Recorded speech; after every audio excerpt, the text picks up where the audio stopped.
خۆشەویستانی کورسات نیوسڵاوتان لەبێ لەگەڵ هاوکارانم بەیەکەوە پانۆڕامای ئەم شەوتان پێشکەشەکەین لە دوای ئەوەی کە ئیسماعیل هەنیە سەرۆکی مەکتەبی سیاسی بزوتنەوەی حەماس لە تەهران بە ئامان گیرا و تیرۆر کرا. تا ئێستا جەدەلەکان لەسەرەوەی کە ئێران وا چاوەڕوان دەکرێت لە چەند کاتژمێری داهاتوودا گورزێک بوەشێنێت، بەڵام نەبۆ ئیسرائیلەکان و نەبۆ دەستگا مخابراتیەکانی دیکەی جیهانیش ڕوون نییە کە و گورزە چۆنیە بێت، بەڵام ئەوەی کە هەیە هەمویان بازلەوەکەن یان ڕۆژهەڵاتی ناوەڕاست بە دۆخێکی زۆر هەستیار و مەترسیداردا تێدەپەڕێت. ئەو دۆخ هەستیار و مەترسیدارە کامەیە؟ چی ڕووەدا؟ ئایا هەم دۆخی ئێران و هەم دۆخی ئەمریکا و هەم دۆخی ئستەی ئیسرائیل و وڵاتانی دیکە ئەوە هەڵەگرن کە دۆخێک بخڵقێت بێتە شەڕێکی دەستەویەخە یان شەڕێکی بەهێزتر لەوەی کە ئێستا هەیە؟ گفتوگۆکەی لەگەڵ بەڕێز عەبدولقادر هەرچی چاودێری سیاسی و توێژەری پسپۆڕی حیزبی ئەمنی لە هەولێرەوە لەگەڵمانە بێ. عەبدولقادرم کاتت باش، سڵاو لێبێ. ئەمەوێ هەڵسەنگاندنێکی ئەو دۆخە بکەیت کە ئێستا کە هەر شەوی لێداهات خەڵک هەموو چاوەڕێی ساڕوخەکانە، نازاندرێ ئەمە چۆن ڕۆدا هەڵسەنگانی بەڕێستا بۆ دۆخەچی. زۆر سپاس بۆ ئێوە، سڵاو لە ئێوە و بینەرانی کورسات نیوز باش. بێگومان ئەوەی کە ئێستا ڕوودەدات پێشبینی کراو بوو پێشتریش، وەتا ئەو ململانەی لە نێوان ئێران و ئیسرائیل و بەرەی بەرگری لە ڕۆژهەڵاتی ناوەڕاستدا لە ئارادا بوو، ململانەیەک بوو کە بەرە و هەڵکشان و گرژی زیاتر ئەڕۆیشت، بەڵام ئەوەی کە چاوەڕوان نەکراوە بوو کە کەساتیەکی سیاسی لە لێڤڵێکی وا بەرزەوە لە ناوەڕاستی کۆماری ئیسلامی ئێران، لە ناوەڕاستی پایتەخت و لە بۆنەیەکی وا گرنگدا بە ئامانج بگیرێت کە لەو بەرەوە بێگومان ئەوە ئاماژەیەکە پەیامێکە بۆ جیهانیان و بۆ ئێرانیش کە ئیسرائیل دەیەوێ یان لاری نییە گەر ئەم گرژی و ململانیانەی کە لە ڕۆژهەڵاتی ناوەڕاست هەیە قۆناغێک یان مەرحەلەیەک یان هەنگاوێک بۆ ئاستێکی سەروتر هەڵبکێشتێک کە ئەمە لەوانەیە لە چاوی ئیسرائیلیەکان تەنها هەڵکشان بێت بۆ قۆناغێکی دواتر، بەڵام بێگومان ئەوانەی لە ڕۆژهەڵاتی ناوەڕاستدا دەژین و لە ئاستی جیهانیش ئەمە بە پێشاتێکی مەترسیداردا ئەنێن و ئەم گرژیە بۆ قۆناغێکی گرشتر و بۆ قۆناغێکی سەروتر بێگومان مەترسیەکی گەورە بۆ هەڵکشان بۆ شەڕێکی گەورەی ناوچەیە لەوانەیە دەستپێکێک بێت ئەگەر بێت و جەمسەرەکانی جیهانی پاڵپشتی ئیسرائیل و ئێران بکان، لەوانەیە سەر بکێشێ بۆ جەنگێکی جیهانی کە زۆربەی وڵاتان خوازیاری ئەمەنین. تەنها ئەمانە نەبن کە پێیان وایە ئەم دۆخەی ئێستا بۆوان دۆخی حیاتیە کامە ئیسرائیلە. نێتانیاهو و کابینەی نێتانیاهو لە نەزانین دەستیان بۆ ئەم ڕووداوە بۆ ئەم ئۆپەراسیۆنە نەبرد، بێگومان دوای وتارەکەی نێتانیاهو لە کۆنگرسی ئەمریکا کە کۆمەڵێک دروشم و هۆتافی تێدا بوو کە دەبێت ئەمریکا دڕک بە مەترسیەکانی ئێران و بەرەی بەرگری لە ناوچەکەدا بکات، دەبێت ئیسرائیل ڕێگری بکات لە ئێرانێکی بەهێزتر لەوەی هەیە، دەبێت جیهان ڕێگری بکات لە بە ئەتۆمی بوونی ئێران، بە هەبوونی ئێزی چەکی ناوەکی لە ئێران. هەموو ئەمانە ڕێگە خۆشکەرێک بوو بۆ ئەوەی قۆناغەکانی گرشتربوونیەوە یان هەڵکشان بۆ قۆناغەکانی تر لە ململانی نێوان ئێران و ئیسرائیل ئاگادار بێتەوە، بە تایبەت جیهان هەمووی، بە تایبەتیش ئەمریکا. دەبینین کە ئێستا و دۆخەی کە ئیسرائیل تێیدا دۆخێکی نەخوازراوە لەسەر ئەساسی ئەم سێ بنەمایی کە ئیسرائیل زیاتر لە 70 ساڵە کاری لەسەرەکە، ئەم سێ بنەمایی بێنگۆریۆن کە ئەبێ حتمەن ئیسرائیل دەست پێشخەری شەڕ بێت، حتمەن دەبێ ئیسرائیل شەڕەکە ئەو شەڕێکە لە ئارادا یان دەستی پێدەکە لە ماوەیەکی کورددا بێت، حتمەن دەبێت لە دەرەوەی خاکی ئیسرائیل بێت. ئەمەی کە ئێستا ڕووی دەدا لە دژی ئەم بنەمایانەن جا جوگرافیای ئیسرائیل جوگرافیایەکە کە قوڵایی استراتیژی نییە، قورسایی استراتیژی نییە بۆ جەنگی درێژخایەن پێشتریش لە 1967 و 1900 جەنگی 6 ڕۆژە و 1970 جەنگی پور ئەزمونێکی چاچیان هەیە. باشە بەڵام لەێستادا بە ئامانجگرتنی قادر ببوورە قسەیەک هەیە کە نە ئەمریکا و نە ئێران ویستیان نەبوو کە ئەو دۆخە بەسەر ئیسماعیل هەنیا بێت، بەڵکو نەتەنیاهۆ لە دۆخێکدایە کە ئەگەر بێت و شەڕ بوەستێ و ئاشتی سەر بکەوتە ناتەنیاهۆ بێگومان لە زیندانە بوو. ئەڵێن ئەمە ئیشێکی تاکە کەسیە، یعنی پێت وایە ئەمە ئەوە بێ یان بیانوێکە بۆ کەڤەرکردنی ئەوانەی کە ڕوو ئەدەن و بۆ قەنەعات پێکردنی ئێران و بۆی گورزەکەی گورزێکی کەمەرشێن نەبێت. کاکزانە ئەکسیوس ئاشکرای کردووە لە دوای پێکانی هەنیە لە پەیوەندیەکی نێوان بایدن و نەتانیاهوو. بایدن سەرزەنشتی نێتانیاهوو کابینەی سیاسەتەکانی کابینەی نێتانیاهووی کردووە. ئەم گرژەی ئێستا لە ڕۆژهەڵاتی ناوەڕاستدا لە سوودی هیچ کەسێک نییە. ئەمە بۆ یاساییەکان بەجێ دەڵێن کە ئەنجامی دادگاییکردنی نێتانیاهوو لە ئەگەری ڕاوەستانی شەڕیان هەر دۆخێکی ترەوە بەچی ئەگا، بەڵام بێگومان نێتانیاهوو بە سەلامەت لەم دادگاییە دەرناچوو. ئەکرێ تا ڕادەیەکی زۆریش ئەمە ئەگەر بێتن ئەگەری تریشە بۆ ئۆپۆزیسیۆن بەهێزە هەموو ئەو پیرۆزیانەی کە ئیسرائیل هەموو شانازیانەی کە ئیسرائیل لە ماوەی 70 ساڵی ڕابردوو یان تەنانەت 30 ساڵی ڕابردوو شانازی پێوە ئەکردن وەکو دەستگا هەواڵگەریەکان، دەستگای سیخوڕیەکان، دەستگا ئەمنیەکان، دامەزراوەی سەربازی، سیاسەتی نێودوڵەتی، پاڵپشتی و لۆبی ئیسرائیل لە ئەمریکا و پاڵپشتی ئەمریکا بۆ ئیسرائیل و جیهانیان هەموو ئەوانە چۆتە ژێر پرسیار. بێگومان زەرەرێکی گەورەی کردووە و دواتر لەوانەیە لە هەڵبژاردنێکی داهاتوودا هەموو ئەوانە ببێتە هۆکاریش کەسیان لاوازبوونی نێتانیاهو ڕەوتە سیاسەکەی. بەڵام ئەمەی کە زۆر گرنگترە ئەوەیە کە هەر دۆخێک کە لە 7 ئۆکتۆبر هاتۆتە پێشەوە ئۆپۆزیسیۆن و جیهانیان بە دەرەنجامی سیاسەتە چەوتەکانی نێتانیاهو یەیزانن. ئەمە یەک. دووهەم دەرەنجامی 7 ئۆکتۆبر دەرەنجامێکە کە ئیسرائیل و دوای ئەویش هەموو ئەوانەی کە هاوپەیمانینەوە پاڵپشتە گەورەکەی ئەمریکا لە ناوچەی ڕۆژهەڵاتی ناوەڕاستدا دووچاری شکستێکی گەورە کردووە. ئێستا کە هاتوونەتە بەڵێنی ڕاستگۆ یان وعدەی سادقی دوو واتە دوای شەهیدکردنی ئیسماعیل هەنیە ئێستا هاتووینەتە قۆناغی تۆڵەکردنەوەی ئێران. لەم تۆڵەکردنەوەیە هەم ئیسرائیل خۆی هەم پاڵپشتەکانی هەم ئەمریکا ئێستا دووچاری کێشەیەکی گەورە بوون لەوەی کە چاوەڕوان نەکرا دەستگا ئەمنی و هەواڵگەریەکانی ئەمریکا و ئیسرائیل بتوانن پێشبینی بکەن کە چۆن ئێران دەیەوێت تۆڵە بکاتەوە. بەڵێ لە بەڵێنی ڕاستگۆیەک ئێران زیاتر لە 48 سعات ڕاستەوخۆ سەرقاڵیەوە بوو کە تەنانەت تایمی هێرشکردن و تۆڵەکردنەوەشی دیاری کردبوو لە سەرزاری زۆربەی میمبەرە نافەرمیەکان تەنانەت باس لە لەم جۆرە چەک و موشەکانەش کرابوو کە لەوانەیە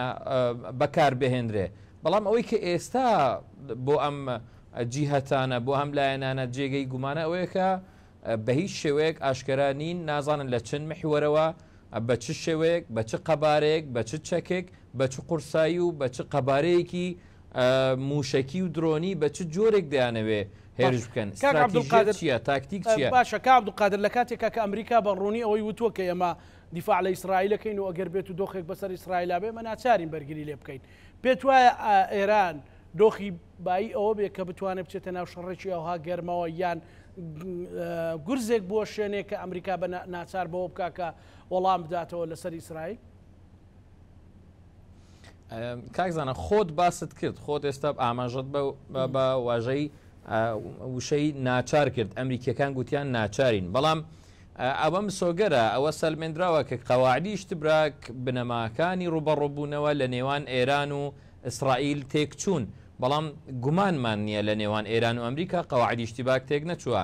ئێران پابەندە بە هەندێک بنەما لە نێوان ئەگەر لە کەناڵە خەلفیەکان لە کەناڵەکانی پشتەوەی گفتوگۆ لەگەڵ ئەمریکا پابەندە بە هەندێک بنەما، ئەمریکاش پابەندە بە هەندێک شت، بەڵام بێگومان ئەمریکاش پابندە بە پاڵپشتیکردنی بێسنووری بۆ ئیسرائیل بەڵام لە ئێستادا ئایا ئەگەر ئەم پاڵپشتیە نەبێتە هۆکاری ئەوەی کە نێتانیاهوو زەرەرمەند ببێنێک ئیسرائیل بۆ ئەمریکیەکان کە بێتە سەرمێزێکی گفتوگۆی کە بە کەمترین زەرەر هەموو لایەک ئەم ئاگربەستە کۆتایی بێنن. ئەزانی کاکزانە بابەتی هەرە گەورە بابەت ئەوەیە کە ترامپ وا دێتە سەر دەپی دەسەڵات لە ئەمریکا. ترامپ بە هیچ شێوەیە گرژی لە ڕۆژهەڵاتی ناوەڕاستدا ناوێت بۆ ئەمریکا لەبەرەوەی ئێستا نەم پۆتانسیە لە سەربازیان نەهێزی مرۆیی نەهێزی هەواڵگەری هەمیش لە ناوخۆی ئەمریکاداش دۆخەکە زۆر گونجاو نییە نە ڕووی سیاسی نە ڕووی کۆمەڵاتی هەر گرژیەک لە ڕۆژهەڵاتی ناوەڕاستدا دەبێتە ئەگەری ئەوەی بازاڕی وزەی جیهانی تێک بچێت کە زەرەرمەندی یەکەمی بێگومان خودی ئەمریکا و ئەوروپان ئەسڵەن ئەم داوایی نییە بە هیچ شێوەیەک ئەگەر یەک هۆکار هەبێت بۆ شار 100 هۆکار هەیە بۆ ئەوەی ڕێگری بکە لە فراوان بوون. بەڵام لە ئێستادا ئەم کردەوەیان ئۆپەراسیۆنی بە ئامانجگرتنی ئیسماعیل هەنیە بۆ ئێرانیش بارێکی قورسە هەم لە ڕووی سومعی نێودەوڵەتیەوە هەم لە ڕووی قورسایی هێزی ئێران لە ناوچەکەدا کە هەست بەوە دەکا کە بێڕێزیەکی زیاد بە سەروەری خاک و سەروەری سیاسی و سەروەری دەسەڵاتی ئێران لە ناوچەکەدا وەکو پۆلیسی ناوچەکە خۆی دەبینێتن ئەبێت حتمما تۆلە بکاتەوە بێگومان لە کەناڵەکانی پشتەوە لەسەر هەندێک سنوور ڕێگەکەون ئەوەی کە ئێستا ئێرانی زۆر تووڕە کردووە کە لە ماوەی 48 ساعتی ڕابردوو بە ڕێزخامەنەی خۆی ئاماژە پێ کردووە کە 48 ساعتە لایەنی نێودەوڵەتی بەردەوام لەسەر خەتن بۆەوەی ئێران پەشێمان بکەنەوە لەوەی کە ئەمە یاریەکی مخابراتی نییە مەسەلەن ئێران بێوێ لەو کاتەیە مەسەلەن بزانێ کارتەکانی کە تەسلیم یەکرێن چین ئەوەی بەدەستی هێنێتیە لە بەرامبەرەوەی کە گورزەکە مامناوەند بێ یان خوار مامناوەند بێ سەر و مامناوەند بێ ینی هەندێک جار لەو تاخیرکردانە بۆ ئەوەیە بزانین ئۆفەرەکانی بەردەستی چیە بن. هەمیشە یاریەکان یاری سیاسین کاکزانە بەڵام لە بەرامبەردا هەندێک بابەتی تریشان ئێستا لەم ماوە بینیمان لە ئیسرائیل پشێویەکی زۆری کۆمەڵایەتی پەیدا بووە خەڵک لە باکوورەوە بەڵێ و عەقەبە ڕائەکە چاڵاکی ئابووری وەستاوە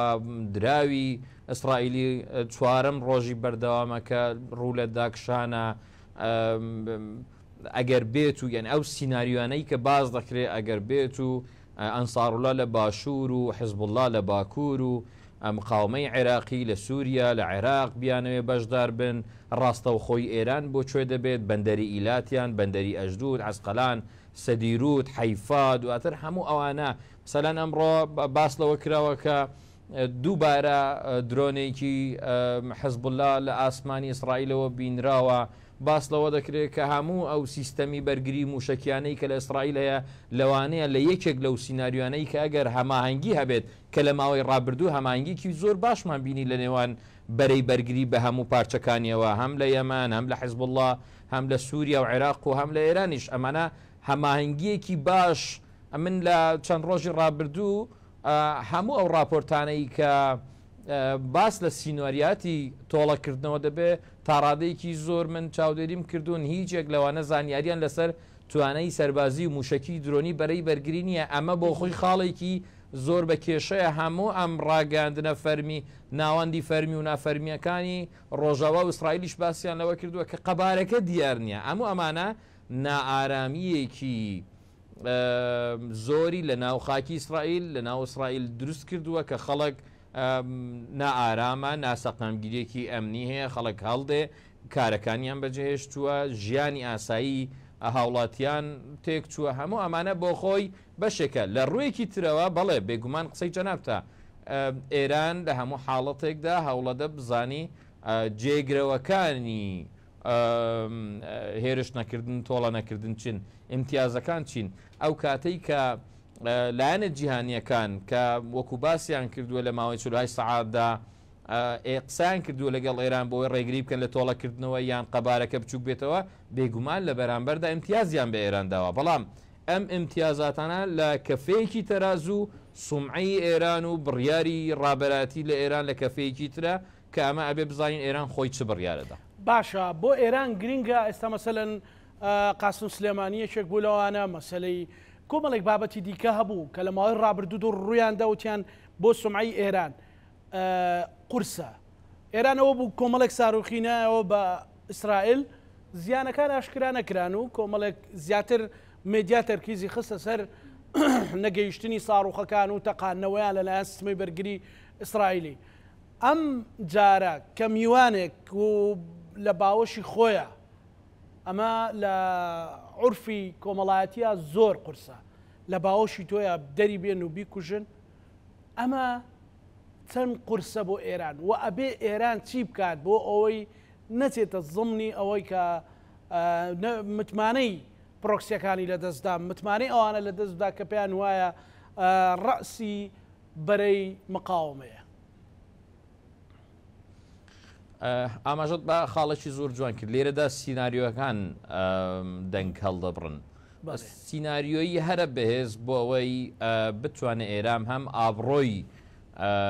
موسسەی سەربازی ئابڕووی کۆماری ئیسلامی ئێران ئابڕووی هێزی هەژمونی ناوچەیی کە ئێستا باس لە خۆیەکە فەرا منتەقەیە ئێستا دەرچووە لە ڕۆژهەڵاتی ناوەڕاست لە ئەفریقیا لە ئەمریکا لە هەموو ئەمانە ئێستا باس لەوە دەکرێت کە ئێران یەکێک لە ژمارە هەرە قورسەکان لە جەمسەری ڕۆژهەڵاتە سیناریۆی هەرە قورس ئەوەیە کە لە سێ لایەنەوە هێرش دەکرێتە سەر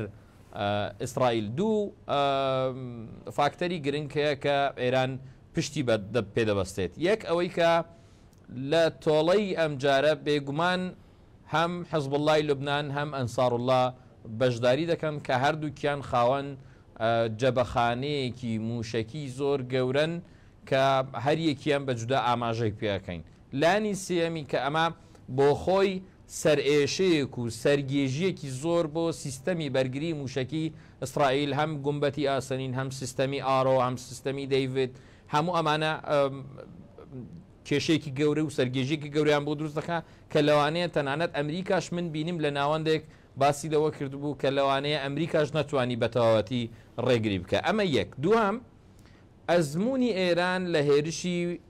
بەڵێنی ڕاستگۆی یەکەم بەڵێنی ڕاستگۆی یەکەم بێگومان ئێمە زانین دەستگا ڕاگەیاندنەکان لە ناو خاکی ئیسرائیلدا بە تەواوەتی لەلایەن دەستگا ئەمنیەکانەوە قۆڕەخ کراوە تەنانەت لە هێرشەکەی جاری پێشوو زیانەکان نەزانراون کە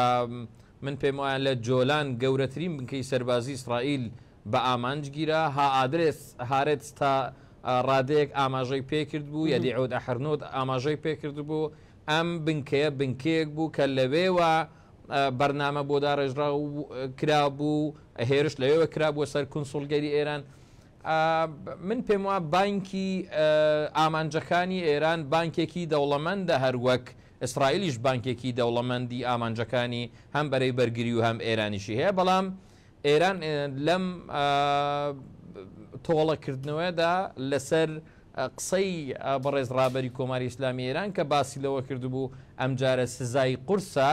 بەڵێنی ڕاستگۆی دوو سزایەکی قورسترە خۆیان ڕێگان پێداوە گومان لەوە دەکرێت کە هێرشێکی هەماهەنگکرای موشکی و درۆنی بەڵام بە موشکی پێشکەوتوتر بە درۆنی پێشکەوتوتر و ئامانجی گەورەتر بپێکن کە لەوانەیە دوای ئەوەی کە من پێم وایە قەواعدی اشتیباک لە نێوان ئێران و ئەمریکا ڕێگە نادات کە شوێنی نیشتێجێبوونی سڤیل بە ئامانج بگیرێت لەوانەیە بنکەی سەربازی ڕامات دەیڤید لە حیفا بە ئامانج بگیرێ لەوانەیە ئیلات بە ئامانج بگیرێ حیفا بە ئامانج بگیرێ بنکەی سەربازی چونکە ئەوانە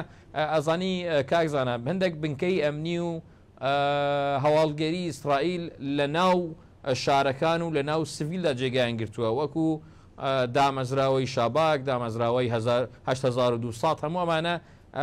لە ناو شارەکانن کە پێشتریش ئیسرائیل ناڕاستەوخۆ نامەیەکی بۆ حزبولا نردبوو کە ئەگەر حزبولا لە ئەگەری هێرشکردن بۆ تۆڵەکردنەوە شاری و بنکە سڤیلەکان بە ئامانج بگیرێ هیچ سنوورێک بۆ ئیسرائیلەکان نیە ئەوانش لە لوبنانم کارەکەن کە پێشتریش بەسەر ئەوە باش بوو ینی زمینەیەکی باشت بۆ بە ئەو پرسیارەی من سازدا ئێستا بە مەسەلەن دوێنێ ئوردن ئەڵێ من فڕۆکەم نردوو بۆ یا وڵاتیەکانی پێبێنمەوە ئەمریکاڵێ هەر تکتێکتان دەستکەوت لوبنان جێبێڵن بەریتانیا هەروواڵێ توانای سەربازی حزب وڵات چییە تا ئێستا کەم تاقی کراوەوە لەو چەند ساڵی ڕابردووە حزب وڵات ئەتوانێت چی بکە ئەگەر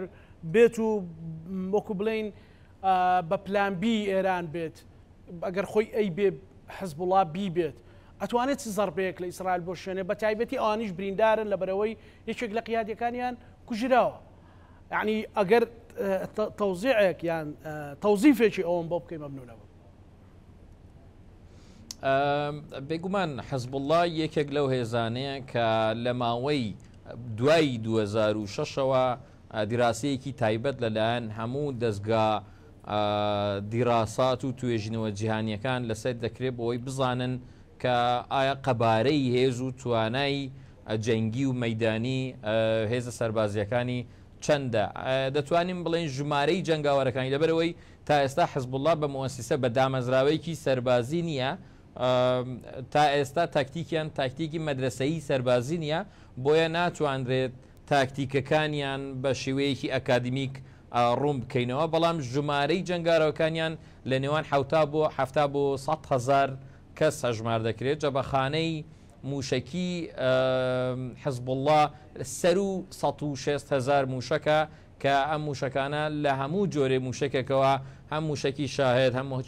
بە هەموو جۆرەکانی شاهد مەهاجر ئەبابیل ئەهودهود هەموو ئەوانەی تایە هەم موشکی استراتیژی ئەباڵستیکی تایە هەم موشکی هایپەرسۆنیکی تایە هەم موشکی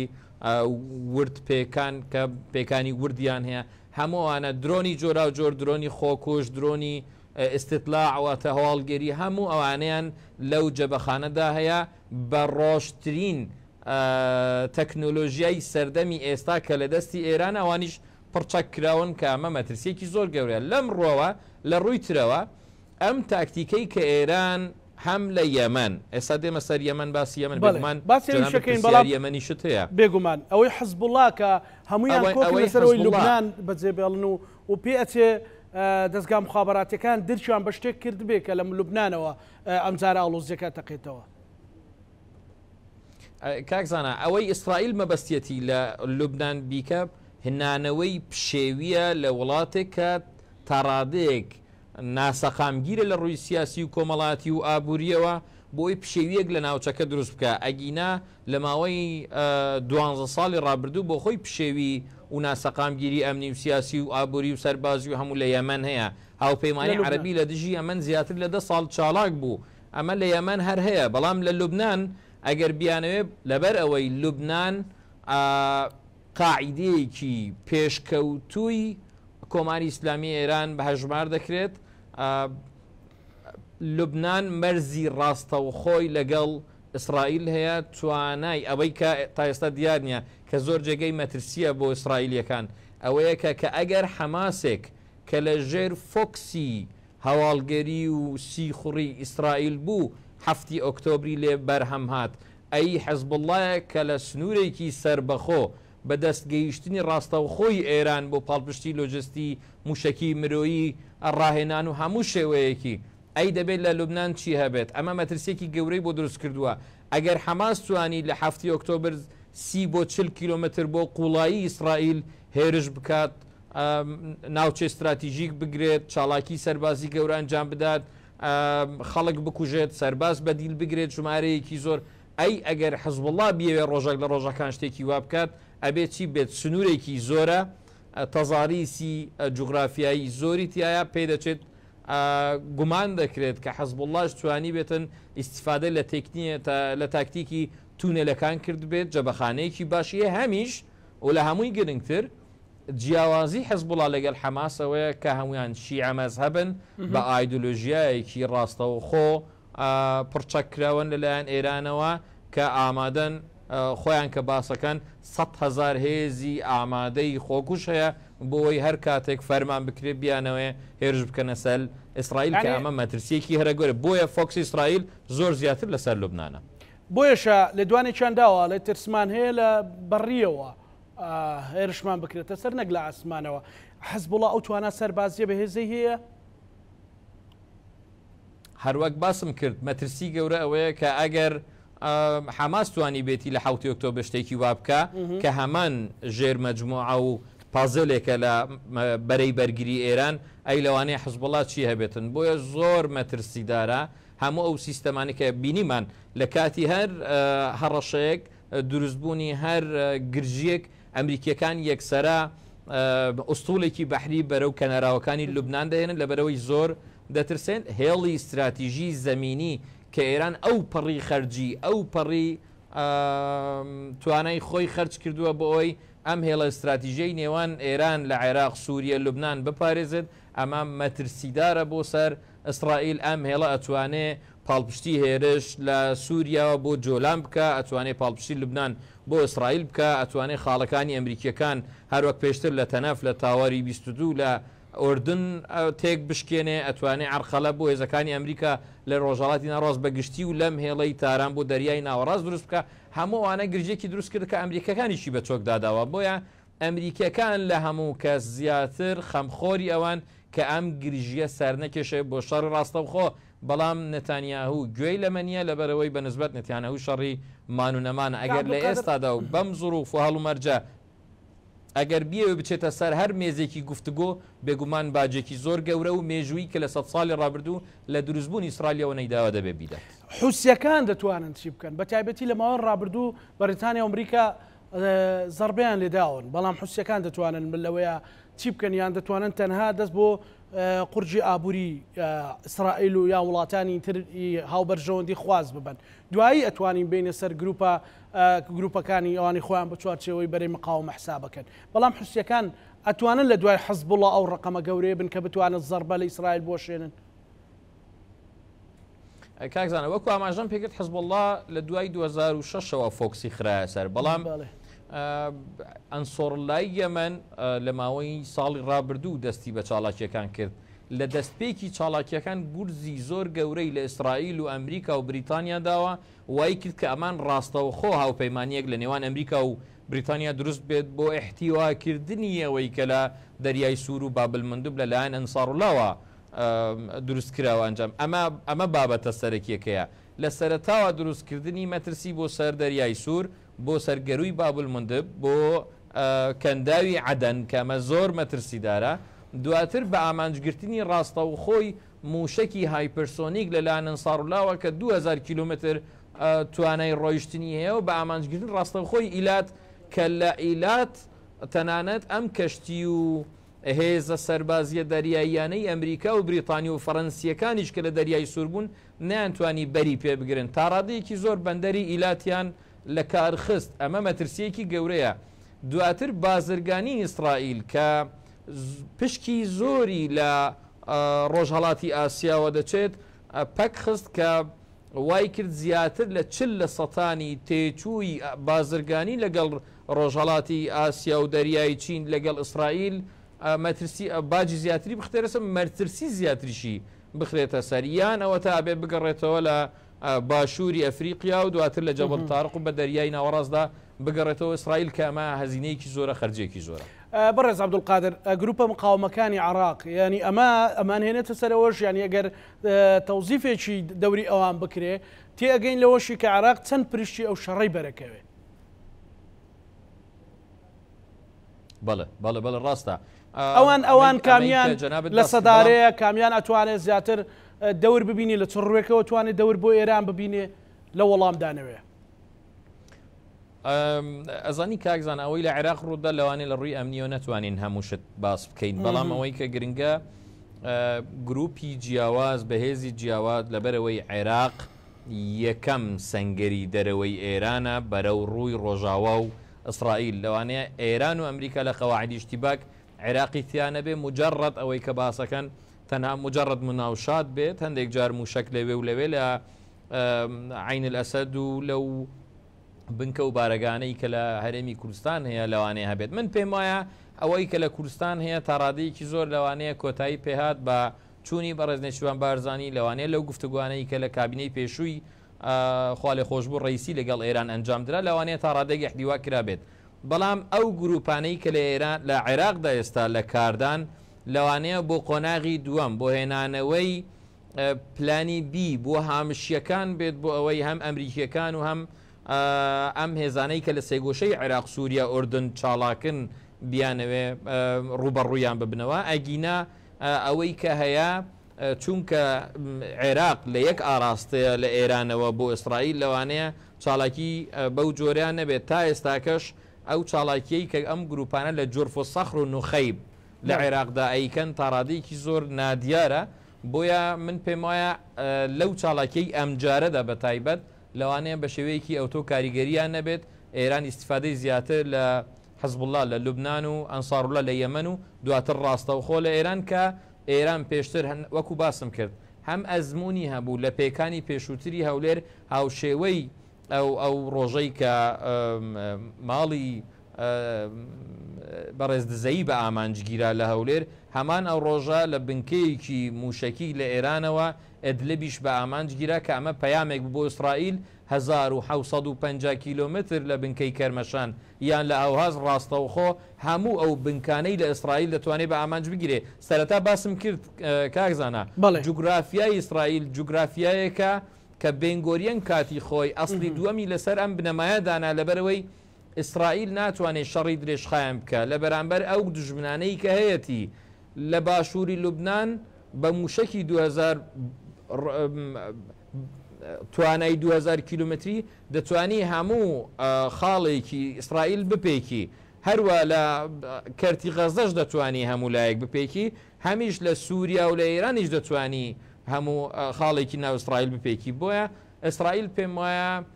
تەنها یەک خاڵەکە وا دەکە ئیسرائیل بەردەوام بێت لە گرشترکردنی ئەم بارودۆخەی ئێستا ئەویش ئەوەیە کە نەتانیاهو هیچ ڕێگەیەکی تر نییە دەبێت ئێران و ناوچەکە بەرەو شەڕێک ببات کە لە حاڵەتی سەرکەوتنی ترامپ لە هەڵبژاردنەکانی داهاتوو وەکو ڕووداوەکانی جەنگی جیهانی دووەم و پێرل هارپەر ترامپیش لە بەرامبەر ئەمری واقعێک بێت کە جەنگێکە و دەبێت بەردەوام بێت لەگەڵی 1967ش هەروە بوو کە نیکسۆن ناچار بوو پاڵپشتی ئیسرائیل بکات. باشە کەواتە ئێستا ئەمریکا چی دەستەکەوێت ئەگەر جەنگەکە گەورە بێ و ئێران لانیکە مەسەلەن جوابی بداتەوە مەسەلەن ئەمریکا ناڵم توانای ئەوەی نییە بەڵام چی دەستەکەوێت لە بردنەوەی ئەو جەنگە ئەگەر تەنانەت بە بەرژەوەندیشی بێ خۆ ئەکید مەصرفێکی گەورەکە یان ئەمریکاش خۆشی ناوێت لە ڕۆژهەڵاتی ناوەڕاست و بەتابەتیش بەرامبەر بە ئێران ببێتە جەمسەرێکی گەورەی شەڕ. ئەزانی ئەمریکا خۆی سیاسەتی ترامپ ئەوە بوو کە گرژیەکان لە سێ محوەرەوە بیکاتە یەک محوەر. ترامپ نەیشاردۆتەوە کە لە ئەگەری سەرکەوتنی لە هەڵبژاردنە کۆتایی بە جەنگی رووسیا و ئوکرانیا دەێنێ. پێشووتریش لە کابینەی پێشوو کە خۆی سەر و کۆمار بوو ئەو کاتیش ناتۆی لە نێو کەسدانا بوو پێی گوتبوو کە دەبێت بە ناتۆی گوتبوو کە دەبێت هەمووتان تێچووی بەرگری لە خۆتان بدەن ئێتر ئەمریکا لە مەودووە ناچار نییە قوربانیتان بۆ بدە و ئێوە ئیسراحەت بن. دواتر دژی پلانی استراتیژی پێنتاگۆن بوو لە دەریای چین کە ناتۆ پلاسێک لەوێ دروست بکە. دواتر دژی ئەوە بوو بینیمان ترامپ بڕیاری کشانەوەی سەرباز ئەمریکیەکانی لە ڕۆژهەڵاتی ناوەڕاست تەنانەت لە ڕۆژاوای کوردستان کە مەترسیداریش بوو ترامپ هەوڵیدا بە جێگیرکردنی مەرجە قورسەکان لەسەر ئێران لەگەڵ ئێران بکاتە ڕێکەوتن بەڵام لە ئێستادا کاکزانە ئێران دەستێکی باڵاتری لە ناوچەکە هەیە بە لە بە چاوگرتنی ئەو پەیوەندیانەی کە تاڕادەیەکی زۆر ئاسایی بۆتەوە لە نێوان ئێران و سعودیا و ئێران و تورکیا کە ئێستا دەبینین لە ماوەی 4 ڕۆژی ڕابردوو تورکیاش هەڵوێستی توندی دژی ئیسرائیل هەیە. من پێم وایە ئەمریکا هەوڵ دەدات احتیوای ئەم بابەتە بکە تا ئەو ڕادەی کە بتوانێت ئەگەر نێتانیاهو ڕێگە بدا ینی لەوانەیە هەندێک خاڵ بۆ ئامانجگرتن بە ئامانجگرتن لە ئیسرائیل لەلایەن ئەمریکیەکانەوەشە تەنانەت دیاری بکرێت بۆ ئەوەی هەم تا ڕادەیەک ئێران امتیازات وەرگرێ و سوودمەند بێت هەمیش وەڵامی ئیسرائیلیەکان درابێتەوە بۆی لەم قۆناغە دەربازی بێت. ترامپ هەموو استراتیژیەتی ئەوەیە جارێ احتیوای چین بکە. من پێم وایە یەکەم پلانی ئەوە دەبێت جەنگی رووسیا کۆتایی پێبێنێت. من پێم وایە ئێران ئێستا پۆتانسیێلی ئەوەی تێدا بەرەو ئاساییکردنەوەی پەیوەندیەکان بەرەو پێکاتن لەگەڵ ئەمریکا و ڕۆژاوە دوای ئەم بابەتانە تابعاً هەم دوای دۆسیەی هێزی ناوەکی ئێران هەم تازە ئیدی ڕفتاری ئێران لە ڕۆژهەڵاتی ناوەڕاست یەکلایی بۆتەوە سعودیە ناتوانێت ئێستا مەرجی هەبێت دوای ڕووداوەکانی و ئارامکۆ ئێستا ئیتر ناتوانێت قەتەر قسەی هەبێت لە دوای بەدەستگرتنی شارڕێگە ئاویەکان لەلایەن ئێرانەوە هەم گەروی هۆرمۆز هەم گەروی بابل مندب کە ڕاستەوخۆ کاریگەری لەسەر سویزیشی هەیە هەم بە ئامانجگرتنی کەناراوەکانی هەند و مەترسی لەسەر گەروی ماڵەکە هەموو ئەمانە ئێران لی بەرپرسیارەکەواتە ئێستا ئێران بەهێزتر لە زەرمێزی گفتوگۆیە ئەمریکاش ڕغبەتێکی ئەوتۆی نییە کە ڕوبەڕووی ئێران بێتەوە لە ئێستادا لەبەرەوەی هەمچین لە ڕووی سیاسی و دیبلۆماسی و سەربازیەوە گەشەیەکی گەورەی کردووە هەم بە هەموو پاڵپشتیانەی کە لەلایەن ئەوروپیەکان و ئەمریکیەکان هێشتا رووسیا دەستی باڵای لە گۆڕەپانەکانی شەڕ لە ئوکرانیا بۆیە ئەمریکا بێگومان بەرەو ئەوە دەچێت کە ئەم دۆسیانە کەمێک احتیوا بکات چ لە ڕۆژهەڵاتی ناوەڕاست چ لە ئەوروپا بۆ ئەوی بتوانێت ئەگەر هەرچیەک نەبێت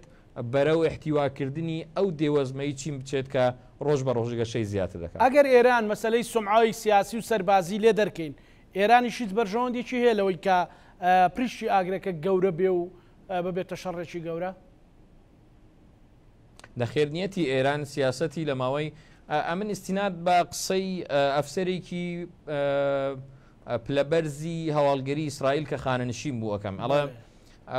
ئەمەی کە ئێستا دەیبینین بەرهەمی خەباتی ئێران لە 15 بۆ 20 ساڵی ڕابردووی ژێر سێبەرە یعنی بەبێ لایت بەبێ سەرنج ڕاکێشان بەبێ ئەوەی جیان هەست پێ بکە ئێستا ئێران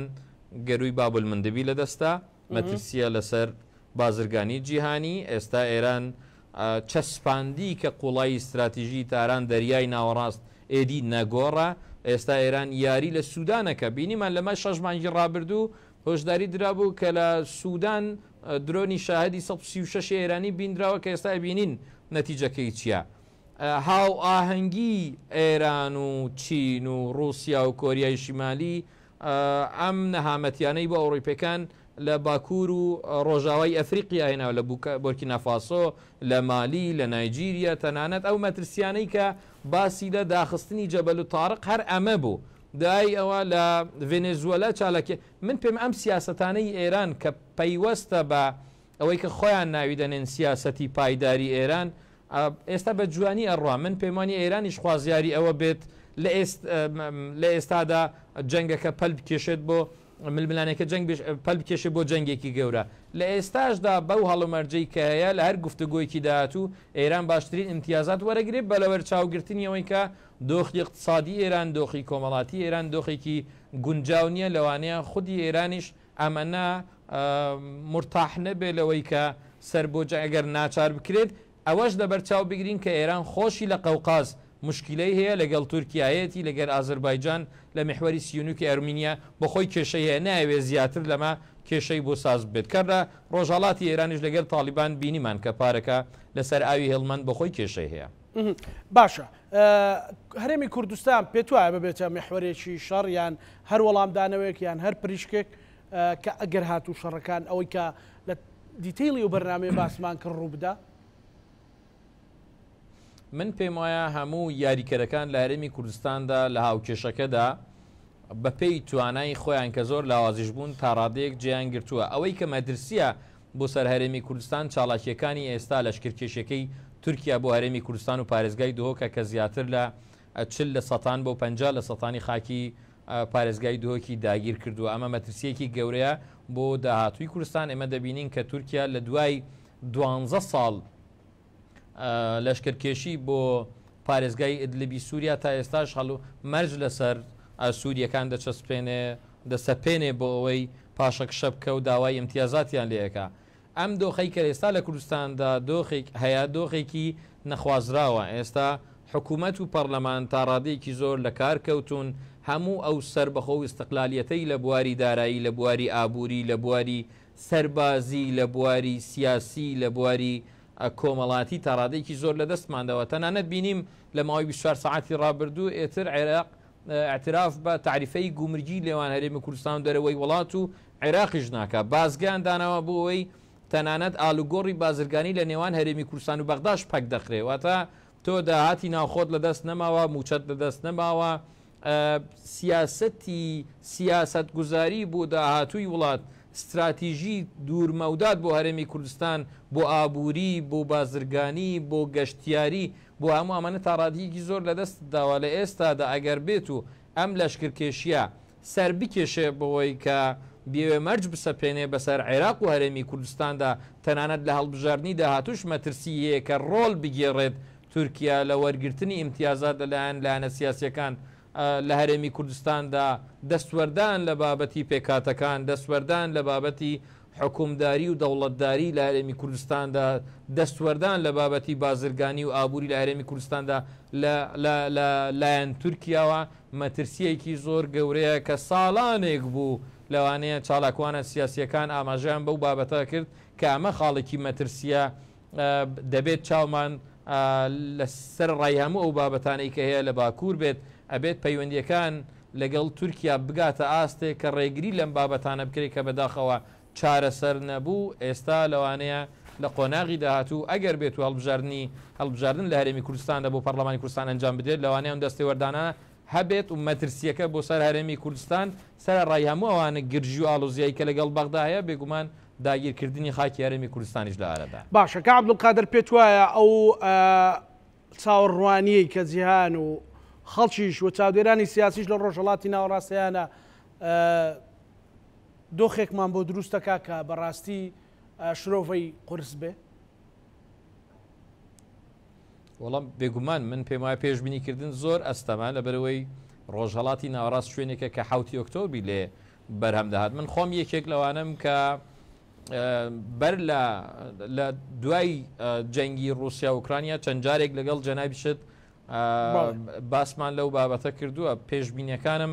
بەو ئاراستەیە بوون کە دۆخەکە وای لێهێت سەرڕای ئەوەی نەمتوانی ناوی لێ بنێم پێشبینی تەنها خوێندنەوەیەک بوو بۆ دۆخەکان. لە ئێستاشدا پێم وایە دۆخەکە بەرەو ئاراستەیەکە کە پێشبینیکردن زۆر ئەستەمەتەیدا ئەوەی کە ڕەکیزەی ئەساسیە بۆ شرۆڤەکردنی داهاتوو لە ڕۆژهەڵاتی ناوەڕاستدا ئەوەیە کە ئەمریکا گرژی و ئالۆزی لە ڕۆژهەڵاتی ناوەڕاستدا نایەوێ. ئەمە یەک. دوو، ئێران ئەوەی کە دەیویست لە ڕووی هەژمونیەوە لە ڕۆژهەڵاتی ناوەڕاستدا بەدەستی هێناوە بۆ ئەوەی بیکاتە ئامرازێک بۆ وەرگرتنی امتیازات لە هەر مێزێکی گفتوگۆ جا لە نێوان ئێران و ئیسرائیل ڕاستەوخۆیان ناڕاستەوخۆ یان لە نێوان ئێران و ئەمریکا و ڕۆژاوە ئەوەی سێم و هەرە گرنگ ئەوەیە کە خواستە سیاسیەکان لایەن ئێرانەوە لە ڕۆژهەڵاتی ناوەڕاست بەگشتی لە ڕووی پەیوەندیە نێودوڵەتیەکان ئاساییکردنی پەیوەندێک لەگەر سعودیا تا ڕادەیەک لەگەڵ تورکیا هاو ئاوازبوونیان لە هەندێک بابەت بە تایبەتی بابەتی ئیسرائیل و فەڵەستین ئەمانە دەستکەوتی گەورن بۆیە وا ڕەچاو ئەکرێ کە سەرڕای خواستێکی زۆر بەهێزی نێتانیاهوو بۆ گرشتکردنی حاڵەتەکە بەڵام جیهان بە گشتی لەسەر و خاڵە کۆکن کە لەمە زیاتر لە ڕۆژهەڵاتی ناوەڕاستدا نابێ ئاستی گرژیەکان بچێ واتە جەنگێکی گەورەی هەرێمی ڕوونادا. بەڵێ زۆر زۆر سپاس بۆ بەڕێز عەبدولقادر هەرچی توێژەری هزری ئەمنی سوپاس بۆ بەڕێستان لە هەولێرەوە لەگەڵمان بوو بە هیوای سەلامەتی بۆ هەموو بیدەرانی خۆشەویست لەگەڵ هاوکارانم بەیەکەوە پارۆڕامای ئەم شەومان پێشکەشکردن ئەمە لایەکتان ئەمانەتی خوای گەورە بن خواتانە.